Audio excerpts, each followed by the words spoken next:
자, 인류에게 하나님의 언약은 창세기 3장 15절을 기준으로 해서 그 이전에는 행위 언약이 이제 영향을 미쳤고 그 이후부터는 은혜의 언약이 출발하게 되었다라고 지난 시간에 설명을 드렸습니다. 그리고 창세기 3장 15절을 이제 원시 복음이라고 해서 하나님께서 여자의 후손을 통해 자신의 백성을 구원하실 것을 최초로 알려주시고 그 내용이 그래서 그 내용이 굉장한 의미를 가진다는 것을 알게 되었죠. 그래서 아담과 하와는 하나님께서 직접 언약하신 여자의 후손을 통해서 자신들에게 오게 되는 구원을 믿고 바라게 되었고 아벨도 그 하나님의 언약을 믿었습니다. 그러나 가인은 이것을 믿지 않았어요. 자, 재미있는 것이 뭐냐면 구약 시대에는 하나님을 믿는 사람도 하나님께 제사를 지냈지만 하나님을 믿지 않는 사람도 하나님께 제사를 지냈다라는 거예요. 뭐 오늘날도 마찬가지죠. 오늘날 교회도 마찬가지입니다. 똑같았다라는 거예요. 구약도. 오늘날 예배는 근데 구약 시대의 제사와는 다른 개념이죠, 그렇죠? 자, 구약 시대에 하나님께 예배하는 것은 제사의 형태였죠. 이것을 이제 제사 의식, 줄여서 이제 제의라고 합니다. 즉 그때는 제물로 드리는 제사가 아니면 사람이 하나님 앞에 나아갈 수 없었죠. 이런 구약 시대의 제의는 율법이 주어지기 전이나 이후나 모두 예수 그리스도를 예표하는 겁니다.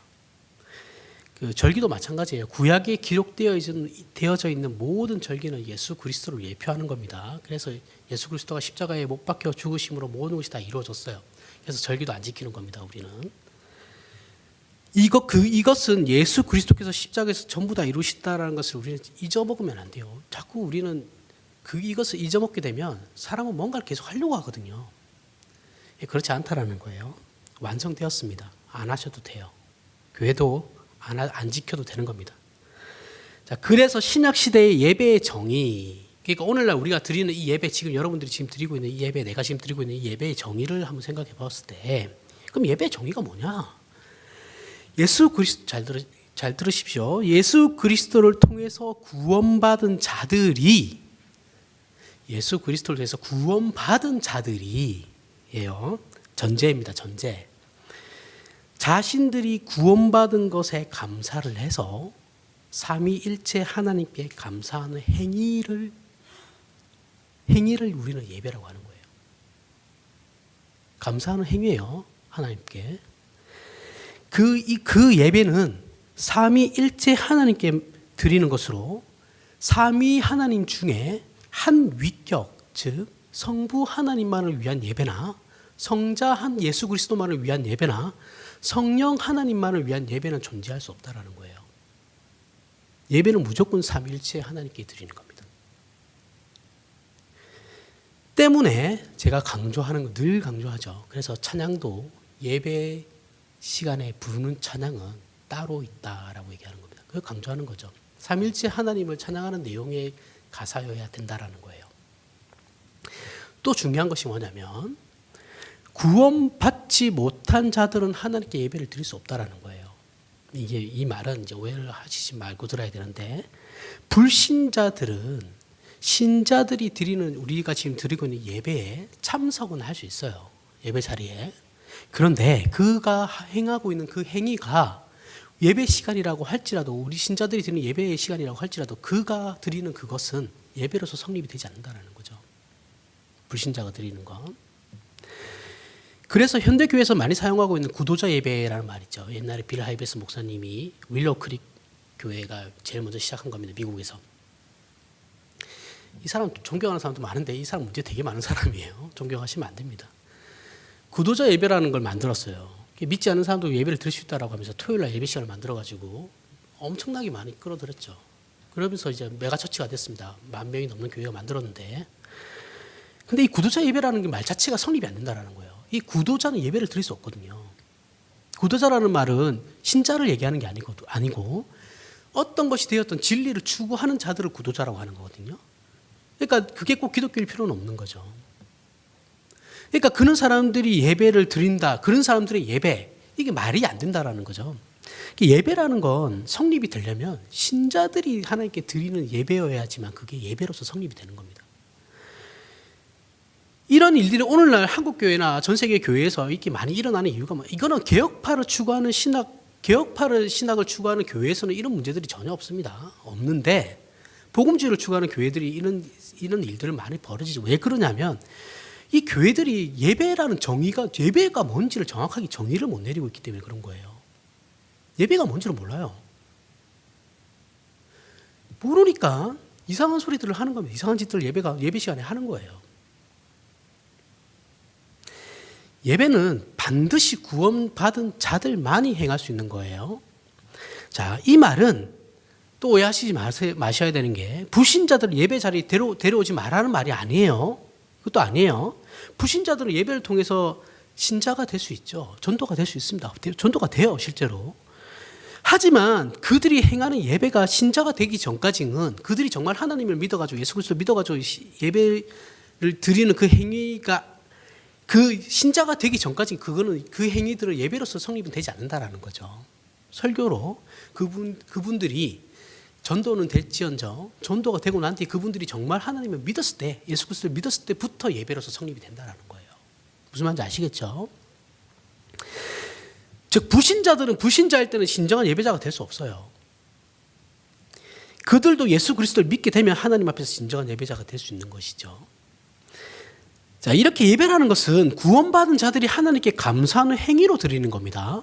그러니까 감사의 행위예요. 예배 자체가 신자들이 하나님께 드리는 감사의 행위입니다. 무엇을 드리나요? 그러면 우리가 하나님께 무엇을 드리나요? 예배 시간에 하나님께 감사하는 행위라고 그랬잖아요. 그럼 뭔가를 드리는 거잖아요. 그렇죠? 무엇을 드릴까요? 우리의 존재 전체를 드리는 거죠. 내 영혼, 내 육신, 내가 가지고 있는 나의 전 인격적인 존재, 그 전체를 하나님께 드리는 거예요. 어떻게 드려요? 어떻게 드려요? 뭐 어떻게 할 수가 없잖아요. 그렇죠? 마음을 드리는 건데 그래서 이것을 상징적으로 해서 이제 우리는 예배 시간에 그 물질을 드리는 거죠. 내 마음을 담아서. 이것을 그래서 헌상이라는 단어를 쓰는 겁니다. 이거는 엄연히 말하면 연보라고는 개념이 다른 거예요. 자, 구약 시대에 예배로서 제사를 행할 때 그 제사에 참여하는 사람들 중에 하나님을 믿는 사람도 있었지만 그렇지 않은 사람도 있었어요. 그건 오늘 본문을 보면 알 수 있습니다. 이때 하나님께서 믿음을 가지고 오는 사람들의 제사는 수납하셨어요. 그죠? 하나님이 구약시대에 모든 사람의 제사를 수납하셨을 거라고 믿으시면 절대 안 됩니다. 하나님께서는 믿음을 가지고 오는 자들의 제사만 수납하셨어요. 그럼 믿음을 가지고 오지 않은 사람들의 제사는 당연히 하나님께서 수납하지 않으셨겠죠. 연납이라는 말 쓰는데 그냥 수납이라고 하는 게 좋아요. 자, 본문에서 우리가 늘 궁금해하는 것이 하나님께서 왜 아벨의 제사는 받으시고 가인의 제사는 받지 않으셨나라는 거죠. 동일하잖아요. 동일하게 제물을 가지고 왔는데 누구는 받고 누구는 안 받았다라는 거예요. 우리 여기서 또 인문학자들이 그러죠. 이거 얼마나 하나님이 봐. 이게 하나님이 꼰대라니까 꼰대. 이런 말을 하죠. 죄송합니다. 이것은 결국 앞에서 얘기했듯이 그들에게 믿음이 있느냐 없느냐의 차이인 거거든요. 그러니까 그렇다고 해서 그 믿음이 아벨이 자신이 스스로 만든 것은 아니죠. 그렇죠? 이거 우리가 다 성경부터 다 배운 거 아닙니까? 그렇죠? 우리가 앞에서 설교 시간에 다 배운 거고 믿음은 내가 만들어내는 게 아니죠. 만들어낼 수도 없는 거고. 그럼 아벨의 제사를 하나님께서 수납하신 것에 대해서 설명이 창세기에는 없어요. 왜 하나님께서 아벨의 제사만 받으시고 가인의 제사는 받지 않은 가인이 더 장남이거든요. 가인의 제사는 받지 않으시고 왜 아벨의 제사만 받았냐에 대해서 창세기는 설명을 하지 않아요. 그런데 히브리서 11장을 보시면 이 설명이 나옵니다. 히브리서 11장 한번 볼까요? 11장 4절. 히브리서 11장 4절입니다.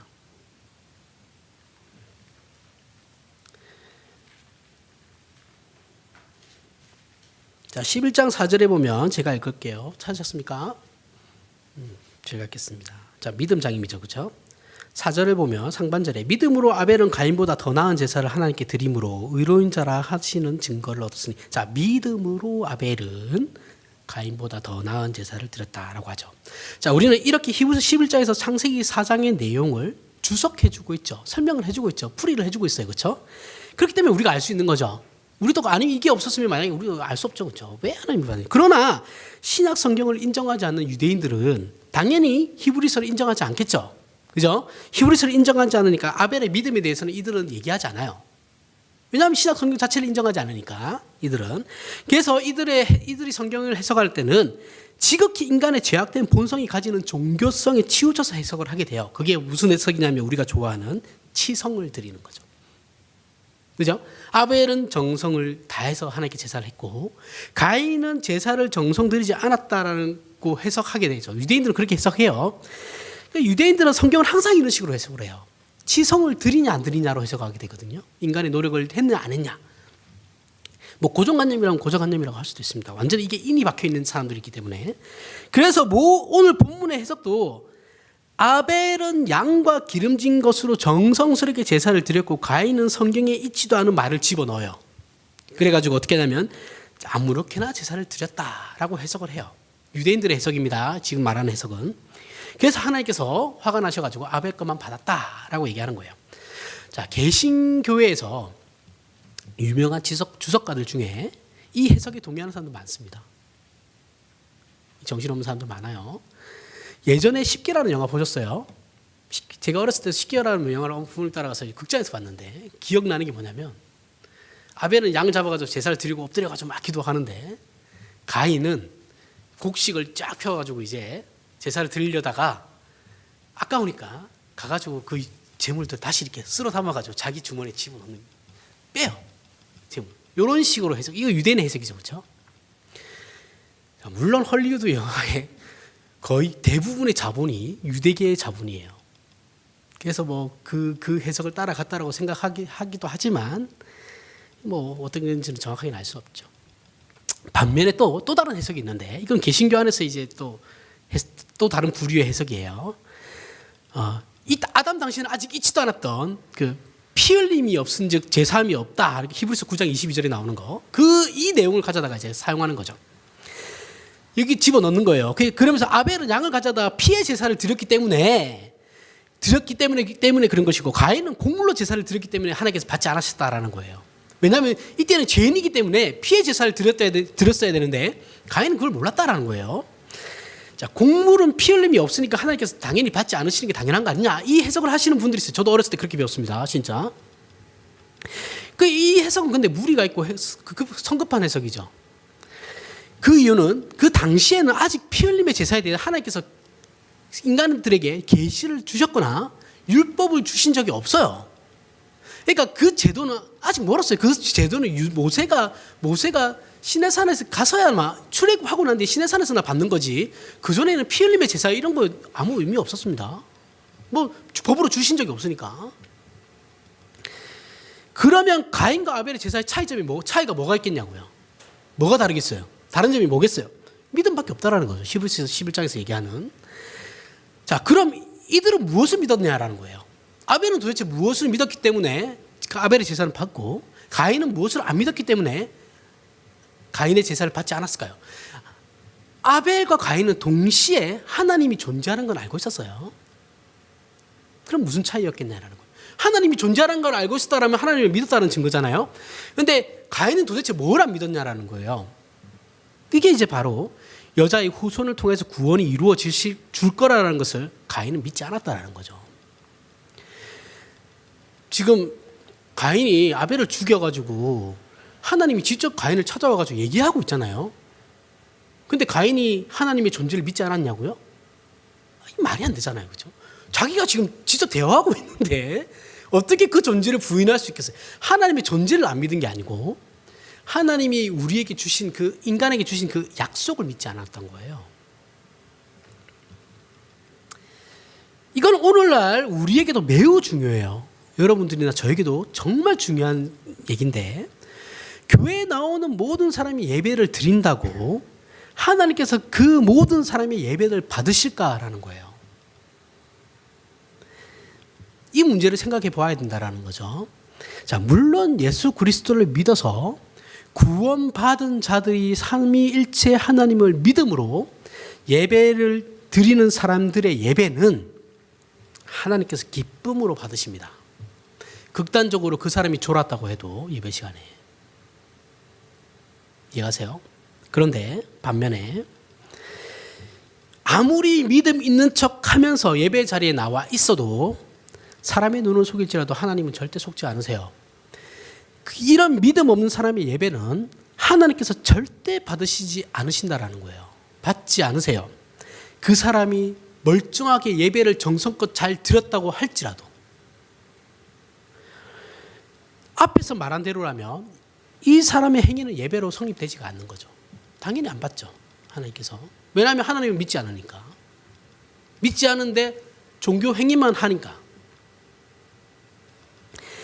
우리가 아무렇지도 않게 사용하는 말들 중에 뭐가 있습니까? 예배에 성공하는 사람들이라는 말이 있죠. 예배에 성공해야지 인생에 성공할 수 있습니다. 이런 말도 많이 하잖아요. 그렇죠? 그러면 이 예배에 성공하는 사람들이 뭐겠어요? 어떤 의미겠습니까? 그들이 얘기하는 거하고는 다르죠. 그죠? 그들은 정성껏 예배를 잘 드려야 된다. 이렇게 얘기하는 것이고 제가 지금 얘기하는 건 그게 아니에요. 예배를 행하는 자가 먼저 신자여야 한다라는 전제가 깔리는 거죠. 그 사람이 정말 하나님을 믿는 자여야 한다라는 거예요. 그게 아니면 아무리 정성을 들여서 예배를 한다 해도 그 예배는 하나님께 성립이 되지 않는 예배예요.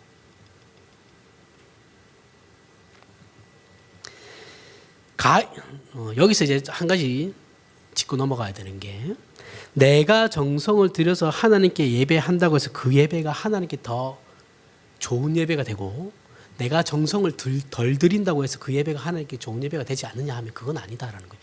우리의 어떤 노력 여하에 의해서 그 예배가 더 좋은 예배가 되고 더 안 좋은 예배가 되는 그런 건 없어요. 여러분들이 제 식구 와가지고 헐레벌떡 뛰어와가지고 앉아있어도 그 사람이 정말 하나님 믿는 사람이라고 한다면 그 예배는 하나님께서 기쁘게 받아주신다는 거예요. 인간의 입장에서 생각하면 절대 안 됩니다. 항상 제가 얘기하죠. 우리의 모든 신앙과 구원은 하나님이 바라보는 거예요. 하나님이 인간을 바라보는 거죠. 부모가 자식이 죄짓고 돌아다니다가 가출했다가 갑자기 들어와가지고 앉아있으면 부모가 죽입니까? 그 자식을? 이놈의 새끼 이러면서 뭐 때려요? 아니잖아요. 그렇죠? 밥이라도 주죠 그냥. 밥은 먹고 다니냐 이러면서. 들어온 것만으로도 좋은 거잖아요. 그렇지 않습니까?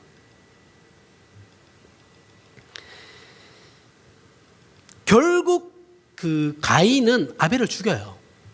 질투심에. 그래서 인류 최초의 살인자라는 오명을 쓰게 되죠. 아담과 하와는 자신들이 저지른 죄로 말미암아 나타나게 된 비참한 결과를 다시 한번 보게 돼요. 그죠? 자신들이 죄로 말미암아서 죽음이 들어왔고 자신 그 에덴 동산에서부터 쫓겨났고 더 나은 상태로 가야 하는 그 자신들의 존재가 비참한 처지가 되었는데 하나님이 그 여자의 후손으로 말미암아 구원이 이루어질 거라고 해서 가인을 놓고 좋아했는데 그 가인이 자기 동생을 죽여버렸단 말이죠. 그럼 아담과 하와는 봉지겠죠, 그렇죠? 절망이죠. 도대체 뭐지? 이게 뭔가? 근데 그렇게 절망하는 하나님께서 그들에게 셋이라는 자식을 또 줍니다. 자, 오늘 본문 내용을 보면 하나님께서 누구의 제사는 받고 누구의 제사는 받지 않았는가? 우리는 여기에 초점을 맞추는데 그것보다는 오늘 본문은 사실은 오늘날 우리가 살고 있는 이 세상과 인류가 왜 이 모양 요 꼬라진가라는 거에서 그것을 설명하려는 것이 더 강해요. 그것은 아담과 하와가 낳은 자식도 결국은 여자의 후손이라고 해서 얘네들은 가인을 놓고 이제 내가 그 후손을 낳았다라고 하면 좋아했는데 알고 봤더니 얘도 의인이 아니라 결국은 죄인이더라라는 거예요. 아담과 하와가 범죄한 이후에 인간은 열애 없이 모두가 죄인이고 죄인만을 낳게 되었죠. 이것이 하나님을 떠난 인생의 결국이고 비참함이에요. 아벨은 잘못한 게 없지만 죽임을 당했죠. 지금 보면 아벨은 잘못한 게 하나도 없어요. 그냥 잘못한 거 없는데 욥하고 비슷한 거죠. 그렇죠? 형이 와서 죽인 거예요. 그래서 타락한 인간이 사는 이 세상에서는 정의가 공정한 대접을 받지 못한다는 것을 창세기를 통해서 우리는 알 수 있죠. 그렇지 않나요? 우리가 살아가는 이 세상에서 정의가 대접을 받고 있는 세상인가요? 그렇지 않잖아요. 마이클 샌더슨인가요? 그 정의란 무엇인가라는 책이 우리나라에서만 그렇게 많이 팔렸대잖아요. 그분 책이 말하는 정의는 우리가 생각하는 그런 정의는 아니었지만 읽어보면 우리가 생각했던 그런 정의는 아니었죠. 사회적 사회 정의가 뭐 그런 건 아니고 자본주의에 대한 정의였는데 어쨌든 간에 사람들은 그 우리나라가 얼마나 정의롭지 않다라고 생각을 하면 그 책이 베스트셀러가 됐겠어요. 쉽지 않은 책입니다. 읽기도. 자, 가인은 아벨을 죽임으로 무고한 피를 흘리게 됐습니다. 그리고 하나님께서 가인에게 벌을 내리세요. 아담은 에덴에서 추방되었고 그의 아들인 가인은 그나마 최소한으로 보호받았던 은혜의 공동체로부터 추방되었어요. 그죠? 하나님께서 직접 내쫓았어요. 그래서 가인은 창세기 4장 12절에 보면 유리하는 자가 됩니다. 그 뜻은 근거 없이 산다라는 말이에요. 즉 최소한의 하나님의 은혜와 보호도 받지 못하는 존재가 되어서 쫓겨나게 된 거예요. 그리고 하나님께서는 아담에게 벌을 주시기 위해서 땅을 저주했는데 가인은 하나님께 직접 저주받는 첫 번째 인간이 되어버려요. 그러자 본문의 가인이 이렇게 얘기하죠. 하나님 이렇게 대들다가 깨갱합니다. 뭐라고 하냐면 하나님 나를 만나는 사람들이 내가 아벨을 죽인 것으로 인해서 나를 죽일 텐데 어떻게 합니까? 걱정이 되는 거죠. 내가 동생을 지키는 자입니까? 내 아벨이 어딘지 내가 어떻게 합니까? 하나님께 대들다가 바로 깨갱해요. 그래서 하나님께서 어떻게 하냐면 가인에게 표를 주시죠. 안 줄게. 다른 사람이 너를 못 죽이게 내가 표를 줄게 하고 표를 주시는데 그 표가 무엇인지 우리는 정확하게는 알 수 없어요. 그 뭐 쉽게 영화에서도 동일하게 나오는데 이마에 무슨 표를 받죠, 그렇죠? 근데 그 어떤 그런 거는 뭐 어떤 편지를 모릅니다. 자, 이 표가 가인을 다른 사람으로부터 죽임 당하는 것을 면하게 해주는 하는데 도움이 된다는 사실을 이제 우리는 알 수 있죠. 당시에 아마도 아담과 하와에게는 가인 말고도 여기서 이제 이해가 안 가는 거예요. 자, 가인과 아벨을 낳았다라고만 성경에 나와 있지 다른 사람들이 낳았다라고는 성경에 얘기하지 않거든요. 그죠? 그런데 가인이 걱정했던 건 뭐냐면 내가 다른 사람이 나를 죽일 텐데 내가 어떻게 그럼 다른 사람이 존재들이 있었다라는 거죠. 그죠? 그러면 아담과 하와 말고 하나님께서 다른 또 인간들을 만들었냐라는 거예요. 이해가 안 가잖아요. 그죠? 성경대로 나온 거라면 아담과 하와가 그의 자식 가인과 아벨만 있어야 4명만 있어야 되거든요. 그런데 가인이 지금 다른 사람이 자기를 죽일 걸 걱정하고 있단 말이죠. 아담과 하와는 분명히 안 죽일 거니까.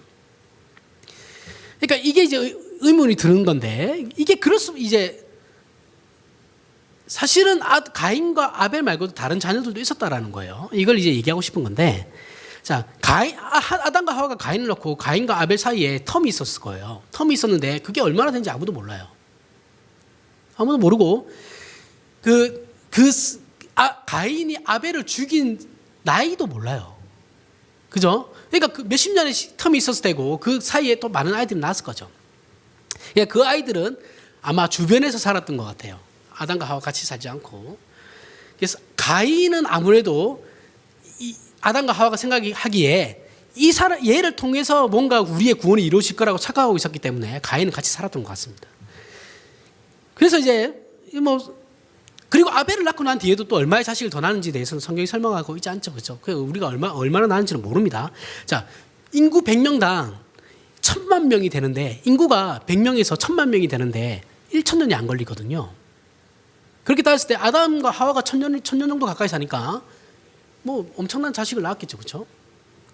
자, 그리고 단지 그 창세기 15장에 보면 셋을 130세에 낳아요. 아담이 130세에 셋을 낳았다고 기록하고 있어요. 그리고 가인과 아벨을 제외한 자녀들은 아담과 같이 살고 있지 않았다는 것처럼 보이고 주변 지역에서 번성하면서 살았던 것 같습니다. 그래서 가인이 도망갈 때 쫓겨날 때 다른 무리가 나를 죽이지 않을까. 왜냐하면 형제를 죽인 거잖아요. 가인의 형제이기도 하지만 그들의 형제이기도 한 거거든요. 그러니까 복수할까 봐 가인이 무서웠던 거죠. 자, 우리가 성경을 보면서 성경에 나오는 족보를 보면서 착각하지 말아야 되는 게 있는데 성경의 족보는 누가 누구를 낳고라고 설명을 하죠. 그런데 이게 관계가 누가 누구를 낳았다고 해서 이 관계가 아버지와 자식의 관계라고 생각하시면 절대 안 된다라는 거예요. 성경은 이게 고조부일 수도 있고 조부일 수도 있고 고조부일 수도 있고 6대, 7대 손일 수도 있는 거예요. 그러니까 성경은 이게 차례대로 이렇게 족보에 기록하는 것이 아니라 있는 사람은 모든 사람을 다 기록하는 게 아니고 대표성을 띠는 사람만 기록하는 거예요. 그러니까 사실은 5대주 할아버지인데도 누가 누구를 낳았다고 했을 때 내 이름이 지금 5대가 지났지만 이름이 바로 밑으로 들어갈 수도 있다라는 거예요. 이게 유대인의 전통이기도 합니다. 그래서 성경을 가지고 그 족보를 가지고 연대수 계산하는 게 제일 어리석은 거예요. 이건 중간에 몇 명이 있었는지 모르거든요.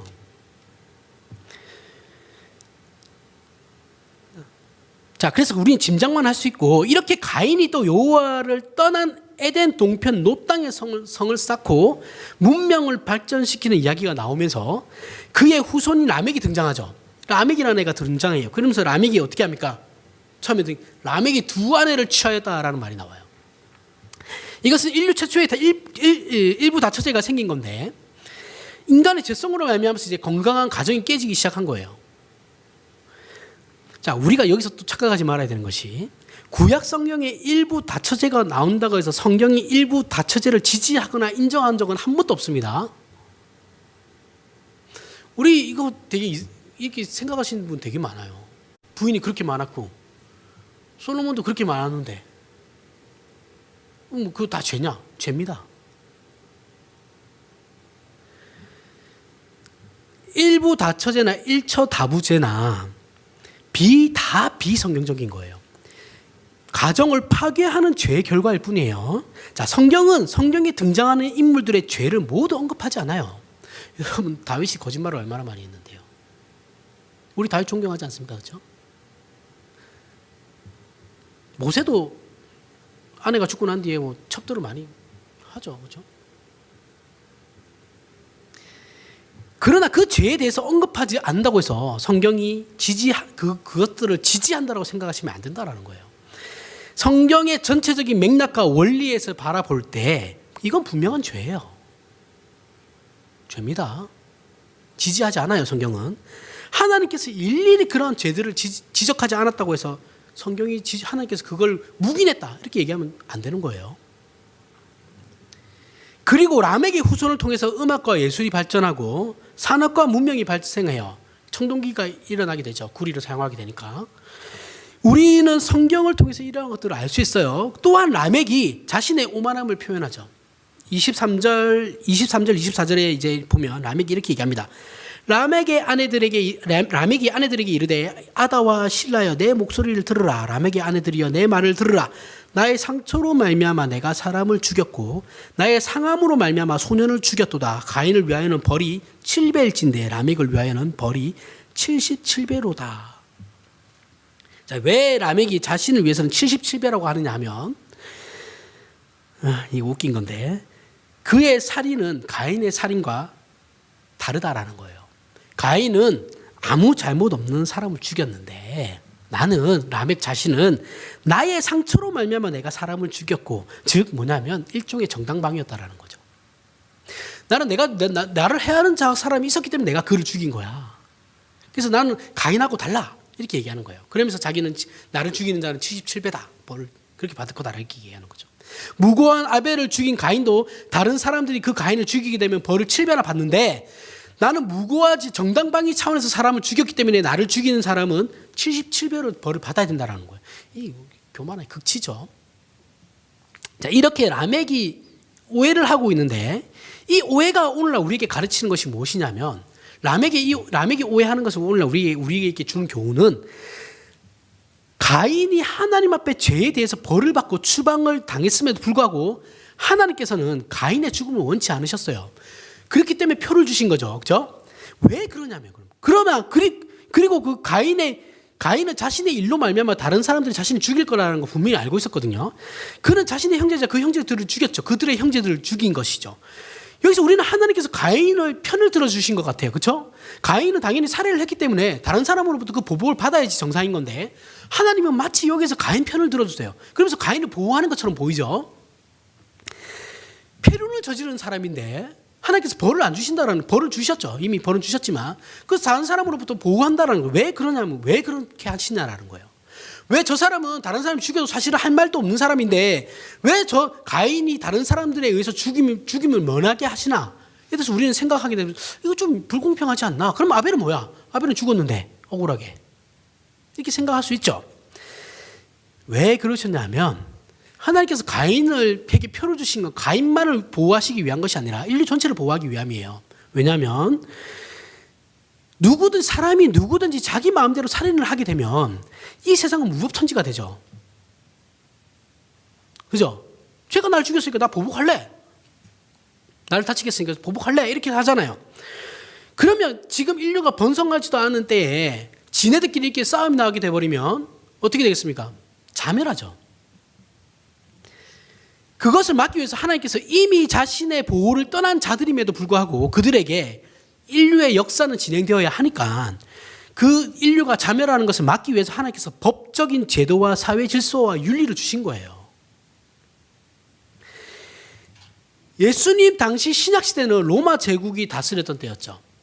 로마 제국, 이때 당시에 로마 제국 하면 지금의 미국입니다. 미국 정도 되면 깡패국가. 자, 로마는 당대 초강대국이었어요. 이스라엘을 식민지로 지배해서 수탈하고 있었거든요. 이스라엘 뿐이겠습니까? 이 얘네들은 유럽 전체를 거의 북아프리카부터 해가지고 팔레스타인 지역부터 해가지고 유럽 영국까지 갔었던 애들이니까 거의 다 다스렸죠. 서구 문명을.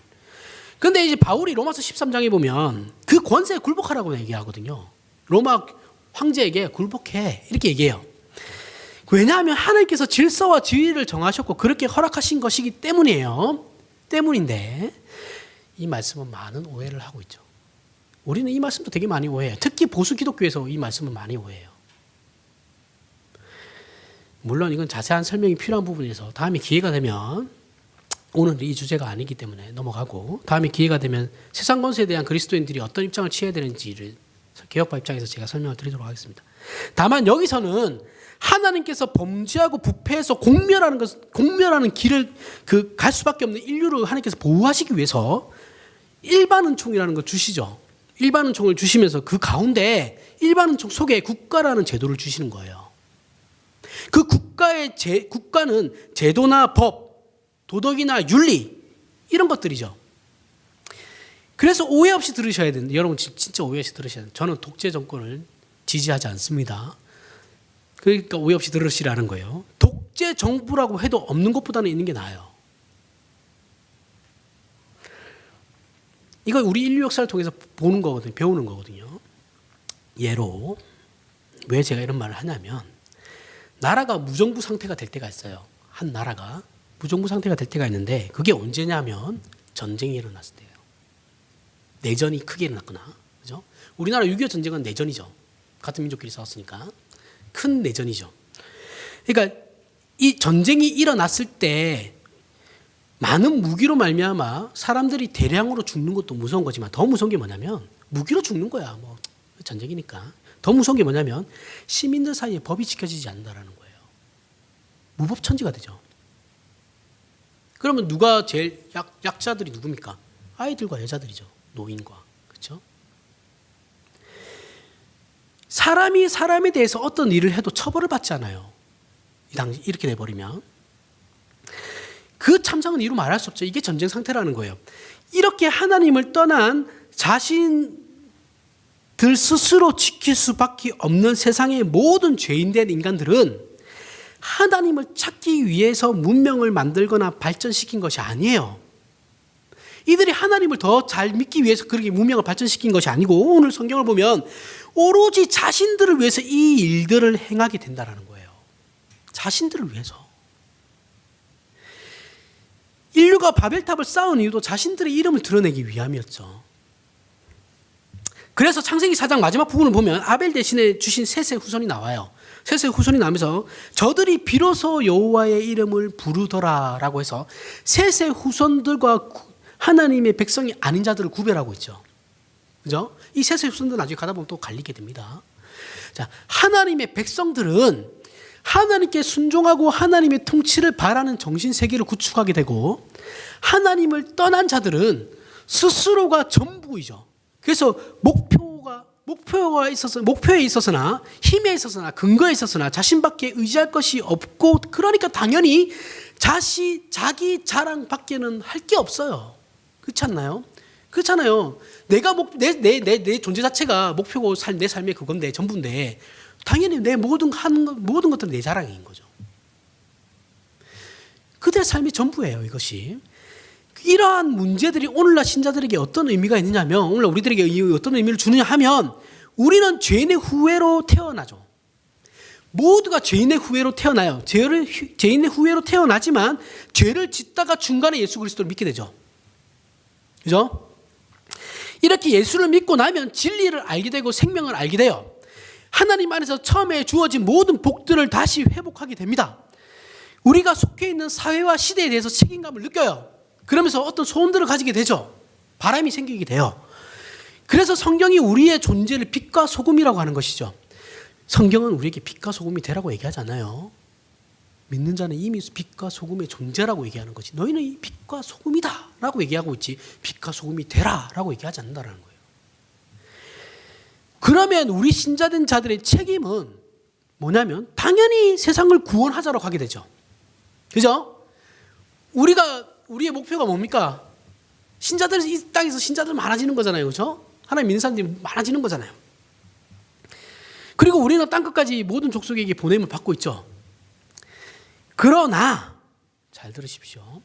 성경이 우리에게 이 세상을 구원하라고 하는 것은 한 영혼을 십자가로 우리가 인도해서 구원해 나가야 하는 것이지 세상이라는 조직, 기구, 힘, 체제 이런 전체를 교화시켜가지고 모든 사람을 신자로 만들자라는 것은 성경의 구원론과는 완전 다른 거죠. 세상을 바꿔서 기독교화 시켜서 신자를 만들자 이런 건 없어요. 기독교 신앙은 도덕적 이슈를 목표로 하지 않아요. 예를 들면 독재, 인권 말살, 불평등, 인종차별, 양성차별, 신분제 사회, 부의 독점, 부자유, 부정부패, 정경유착, 정체주의, 제국주의, 상대적 박탈감과 같은 것들이 인류 사회에 전반에 나오게 되는 것은 무엇 때문이겠습니까? 인간의 죄라는 병의 증상이에요. 병과 증상은 다르죠. 그렇죠? 병과 증상은 달라요. 목이 아프고 기침이 나고 열이 나면 감기예요. 보통 감기라고 합니다. 감기는 바이러스성 질병이죠. 그런데 감기의 원인은 감기 바이러스를 없애는 것과 감기라는 병의 증상을 완화시키는 건 달라요. 그죠?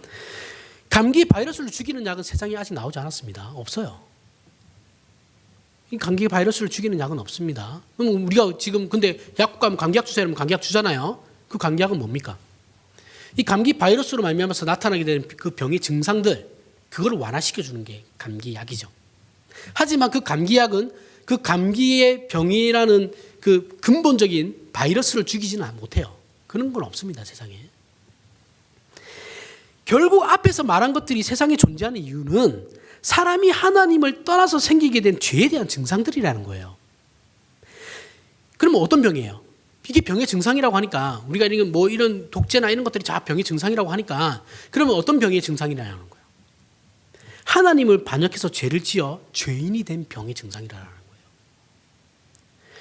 그런데 문제는 병의 증상을 우리는 병의 증상과 감기 바이러스와 감기 증상은 다르죠. 그죠? 근데 우리는 이 증상을 병 그 자체로 생각한다라는 거예요. 그래가지고 인류는 역사 속에서 어떻게 하냐면 이 증상을 고치기 위해서 외적으로 계속해서 혁명을 일으키고 사회 제도를 바꾸며 어떤 캠페인을 벌이고 동기부여를 위해서 서로를 부추기는 어떤 운동들을 만들면 이런 것들이 고쳐질 것처럼 생각을 한다는 거예요.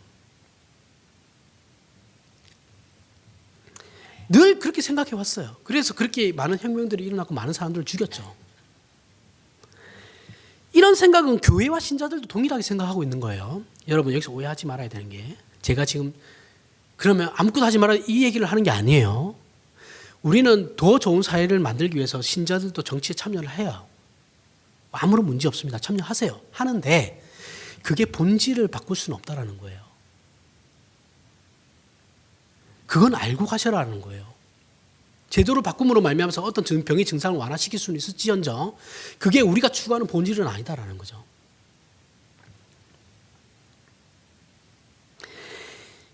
이렇게 주장하는 사람들이 자유주의 신학자들하고 칼바르트주의자들입니다. 우리나라 측에서 기독교 장로회 즉 사람들이에요. 그러나 신앙이라는 이름으로 세상과 정부라는 체제를 교화시키거나 변화시키면 자동적으로 신앙적인 어떤 결과들이 얻는 세상을 만들 수 있을 것이라는 생각은 너무나 단순하고 순진한 생각이에요. 그리고 하나님께서는 성도에게 그런 약속을 하신 적도 없고 허락하시지도 않으세요. 우리가 살아가는 기존의 세상의 체제를 바꿈으로써 하나님 나라를 확장할 수 있는 것이 아니에요. 하나님의 나라는 그런 식으로 확장되는 게 아니에요.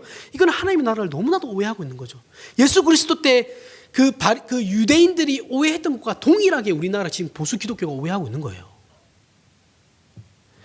그리고 이 세상은 하나님께서 재림하시기 전까지 바뀌지도 않아요. 우리가 병의 증상을 완화시키기 위해서 노력은 하겠지만 그러다고 이 세상 자체가 바뀌지 않는다고요. 이거는 예수님이 재림하셔야지 바뀌는 거예요. 기독교에서 도덕성이라는 건 그 뿌리로부터 나오는 거죠. 어떤 뿌리요? 우리가 하나님 안에서 얻는 거룩함에 근거한 뿌리로부터 나오는 거죠.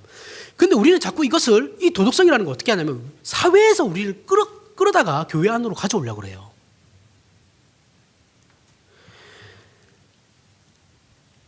그게 사회에서 끌어다가 가지고 올 수 있는 문제가 아니다니까요. 그 도덕이 그런 게 아니에요. 단편적인 얘기가 뭐냐면 사랑하자, 용서하자. 이런 운동. 이건 우리가 행할 수 있는 게 아니죠. 내가 저 사람을 사랑하고 내 원수를 사랑하고 용서하는 건 내가 할 수 있는 게 아니에요. 우리들에게는 그러한 능력도 없고 힘도 없고 실력도 없어요. 그 이유는 인간은 전적으로 부패했기 때문입니다. 사랑은 구원 얻은 자만이 하나님 안에서 비로소 가질 수 있는 것이죠. 그런 열매예요. 선한 결과입니다. 그런데 예수 그리스도를 믿지 않는, 그래서 하나님과의 관계가 회복되지 않는 상태에 있는 그런 사람들에게 아무리 사랑하자, 용서하자 뭐 이런 말 해봐야 아무 소용 없다라는 거예요. 사람들이 성경이 말하는 고차원적인 정의가 아닌 그저 세상이 말하는 수준의 정의를 안다고 해도 그것마저도 지금 사람들은 실천할 능력이 없어요. 여러분들 지금 뭐 대통령이 아무리 좋은 대통령이 나와가지고 세상에 이렇게 합시다 저렇게 합시다 하면 모든 사람들이 다 따라가나요? 안 따라가요. 한국 교인들이 기독교인이 대통령 후보로 나오면 뽑아주려는 이유가 뭡니까? 뭐 때문에 뽑아줘요? 같은 종교라서? 이 부분에 대해서 여러분 심각하게 한번 고민을 해보셔야 되는데, 솔직하게 얘기하면, 제가 솔직하게 팩트 폭력이 될 수도 있는데, 솔직하게 얘기하면 신자로서 이 세상 좀 더 편하게 살아보자는 거 아니에요? 기독교가 힘을 가져가지고 세상 살 때 좀 편하게 살아보는 거. 그것 때문에 대통령 후보 기독교인이 나오면 뽑아주려고 하는 거잖아요. 교회가 세상에서 큰 소리 치려고. 무슨 말이냐 하면, 하나님께서 하나님의 나라를 확장시키기 위해서 한 생명을 하나님께 데려오는 일을 우리에게 맡기셨어요. 나에게, 여러분들에게. 그런데 그 일을 하려면 우리가 많은 것을 손해봐야 되거든요. 양보도 많이 해야 되고 내 자존심도 상하고, 그죠? 그런 일들이 벌어집니다. 그런데 우리는 내 이웃과의 관계에서 십자가 지는 일을 정부나 국가 또는 특정한 인물, 즉 대통령에게 떠넘기고 자신들은 아무것도 하지 않으려는 생각이 결국 기독교 국가로 세우고 싶어 하는 것이고, 믿는 사람을 대통령으로 뽑으려는 이유 아니냐라는 거예요. 그렇지 않아요? 우리 신자들이 돌아봐야 하는 소외되고 가난한 자들은 정부가 알아서 해줄 거니까. 신자로서의 덕이 되는 삶을 살아가는 것은 대통령 한 사람만 그렇게 살면 기독교 이미지는 저절로 좋아지니까. 기독교에서 필요한 사업들은 대통령이 알아서 해줄 거니까 팍팍 밀어주겠죠.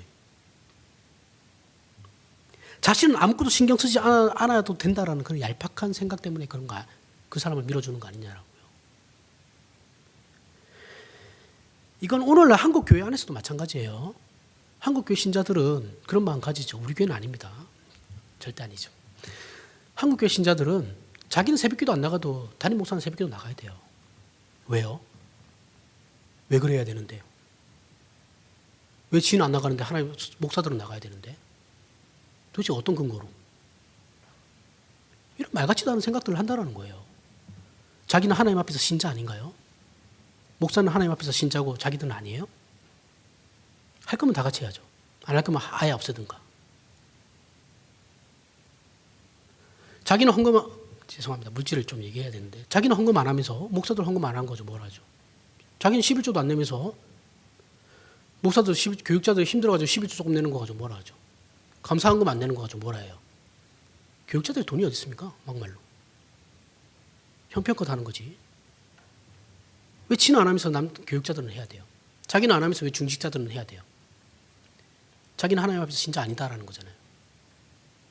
내 책임 너네들이 다 떠넘기고 너희들이 다 하면 되는 거니까 나는 아무것도 신경 안 쓸래. 이거 아니에요? 그럼 공동체가 무너지는 거죠. 이게 오늘날 한국 교회 신자들의 자화상이라는 거예요. 하나님께서 세상의 법과 제도와 사회 윤리를 주신 것은 인간들이 서로 공멸하는 것을 막기 위해서 구원의 기회로 주신 것이지, 그것이 구원의 방도가 되면 안 돼요. 그렇게 되지도 않아요. 구원의 방도는 오직 예수 그리스도뿐이에요. 예수님은 이스라엘을 구원하시기 위해서 세상의 정복자로 오신 것이 아니죠. 그뿐만 아니라 십자가에서 죽으시고 3일 만에 부활하신 후에도 이때는 하늘의 권세와 땅의 권세를 다 가지셨거든요. 그런데 그때 그렇게 했음에도 불구하고 로마로 가지 않았어요. 로마로 가서 세상을 뒤집어 엎지 않으셨어요. 그럼 어떻게 하셨어요? 부활하신 후에 자기 버리고 도망간 제자들 찾아가셨죠. 갈릴리 총구석으로. 정치와는 전혀 상관없는. 그래서 어떻게 하십니까? 제자들에게 복수했습니까? 일로 와 이놈 새끼들. 너네들 나 버리고 도망갔지. 때렸어요? 어떻게 하셨습니까? 제자들 회복시켜주러 가신 거죠. 괜찮아. 내가 다 용서해 줄게.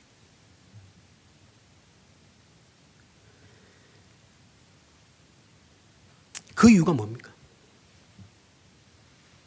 자, 예수님은 그 제자들에게 땅끝까지 모든 민족에게 가라고 하시죠. 그래서 제자들이 순교하면서 피로써 복음을 전하죠. 회복됐으니까. 그래서 기독교가 오늘날까지 왔죠. 우리는 이거 하기 싫은 거잖아요. 그래가지고 민노 대통령 뽑아놓고 그에게 모든 것을 하라고 책임을 떠넘겨버리죠. 물론 우리는 대통령을 위해서 기도해야 됩니다. 그 사람이 신자든 아니든 간에. 그러나 그것이 우리의 짐을 떠넘기는 것이어서는 안 된다는 거예요. 세상에 진정한 답을 주고 진정한 해결을 주는 것은 오직 예수 그리스도밖에 없습니다. 우리 각자의 신앙은 자신이 속해 있는 이 나라의 수준이나 우리 각자가 속한 교회의 수준과는 아무리 상관이 없어요. 아무런 상관없어요. 각각 하나님 앞에서 개인의 신앙을 점검하고 훈련받는 겁니다. 각자가 내가 어디에 속해 있든 그건 상관없어요. 그 각자가 하나님 앞에서 모든 일을 하는 거라니까요. 신자로서 당연히 자신이 져야 하는 책임을 자꾸 다른 사람에게 떠넘기다 보니까 비평만 해요. 비평만 있고 창조는 없어요. 창조적이지가 않죠. 자신의 인생과 자신이 져야 하는 책임을 지지 않는 그런 신자들이 되어버렸죠. 무책임한 신자들이 되어버렸어요. 성경의 작은 자 하나에게 하는 것이 예수 그리스도께 하는 것이라고 했거든요. 그죠? 그 작은 자가 누굽니까? 우리 이웃이잖아요. 내 주변 사람들이잖아요. 우리는 하나님의 지혜와 인도하심을 따라서 우리가 지금 서 있는, 여러분들이 지금 서 있는 그 어떤 직장이 되었든 간에 가정이나 직장이나 사회나 서 있는 지금 그 자리와 우리의 인생의 모든 무대에서 만나는 사람들, 내가 살아가면서 만나는 모든 사람들 앞에서 그들이 우리의 이웃이고 그들이 우리가 책임져야 할 대상들이라는 거예요. 그들에게 우리는 세상이 알지 못하는 것, 세상이 가질 수 없는 것을 가진 자로서 고린도후서 2장에 나와 있는 그리스도를 아는 냄새를 바라는 자로 서야 된다는 거예요. 그들 앞에. 우리는 이 짐을 지고 이 싸움을 해야 돼요. 이상한 거 가지고 자꾸 경쟁심 부추겨가지고 교회를 엉망으로 만들지 말고. 이것이 나라를 살리는 일입니다. 믿는 자의 복이고 동시에 책임이에요. 그리고 영광이에요. 그리고 우리를 통하여 일하시는 하나님의 은혜로운 기적의 손길인 것을 기억하시길 바랍니다. 기도하겠습니다.